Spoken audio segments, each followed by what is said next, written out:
ہائے کبھی قرآن کی 2 آیتوں سے کام بن جاتا تھا، اب سارے قرآن سے میرا تیرا کام نہیں بنتا۔ قصور قرآن کا نہیں ہے، یہ میرا تیرا ہے۔ یہ تو اتنی وفادار کلام ہے، اتنی پاک کلام ہے، خدا کی قسم ہزاروں رجسٹروں کے گتے، ہزاروں چائے کے ڈبے، ہزاروں مٹھائی کے ڈبے، لاکھوں کروڑوں دوائیوں کے ڈبے گندے نالوں پہ، کوڑیوں پہ، روڑیوں پہ پڑے ہیں، اور جس گتے نے قرآن کے ساتھ یاری لگا لی، خدا کی قسم کوئی آدمی بغیر وضو اس گتے کو بھی ہاتھ نہیں لگا سکتا۔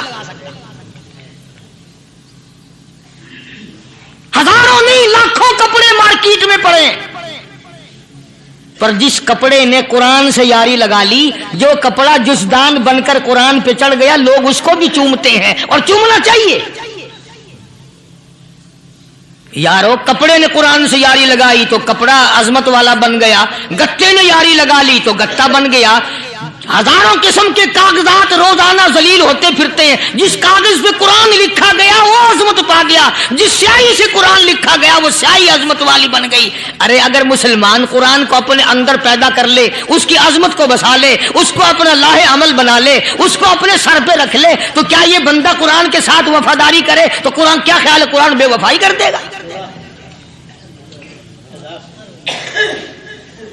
یقین نہیں، یقین اصل بات اعتقاد کی ہے۔ یقین کا تو یہ عالم بنا ہوا ہے کہ اگر کوئی چوری کا معاملہ ہو جائے اور کسی پر شبہ ہو، اگر اسے کہو کہ قرآن اٹھا دے تو دیر نہیں لگائے گا، اور اگر کہے کہ فلانی خانگاہ کا کنڈا مار دیا کہ یہ کام میں نہیں کرتا۔ خانگاہ کے کنڈے پہ ایمان ہے، قرآن پہ ایمان نہیں۔ اس پر یقین ہے کہ پیر اندھا کر دے گا، اور یہاں یقین نہیں کہ جس خدا نے پیدا کیا اگر میں نے جھوٹا قرآن اٹھایا تو وہ برباد کر دے گا۔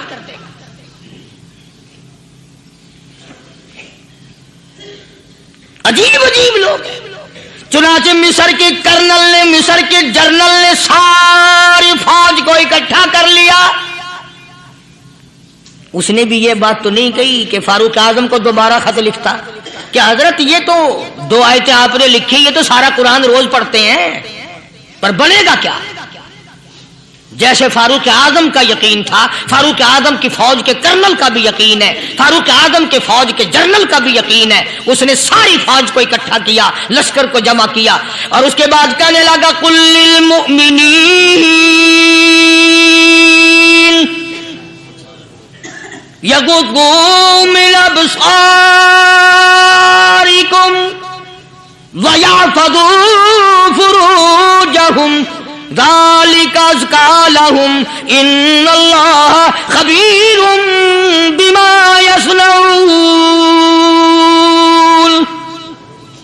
او لوگوں، خدا تمہیں کہتا ہے اپنی آنکھوں کی حفاظت کرو، اگر تمہاری نظریں غلط جگہ پڑی اپنی عزت کی حفاظت کرو، اپنی آبرو کی حفاظت کرو، اگر غلط نظریں پڑی، غلط استعمال ہوئی، ان اللہ خبیر بما یصنعون،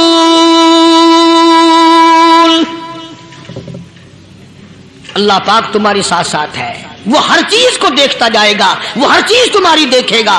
چنانچہ تاریخ شاہد ہے، ابن حشام نے لکھا ہے، ابن خلدون نے لکھا ہے، اور کئی مورخین نے لکھا ہے کہ جب مسلمان جرنل نے، مسلمان کرنل نے اپنی فوج کو قرآن کی 2 آیتیں سنائی اور اس کے بعد حکم دیا چلو، تمام کا تمام لشکر چل رہا ہے، ادھر ڈھول بجا، دھماکے بجے، گانا شروع ہوا، گانا بجانا شروع ہوا، ساری فوج نکل گئی، سارا لشکر چلا گیا۔ لڑکیوں نے دیکھا کہ یہ تو ختم ہو گئے، نیچے آواز دے کے کہنے لگی اور جانے والوں یہ ساری فوج کئی اندھوں کی فوج تو نہیں؟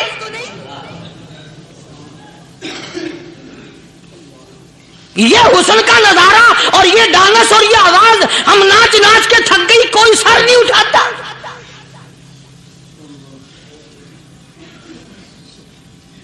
اور آج دیکھ لیں آپ، ہر گھر کے اوپر وہ لگا ہوا ہے ایریل، لعنت کا ایریل لگا ہوا ہے، لعنت کا ایریل۔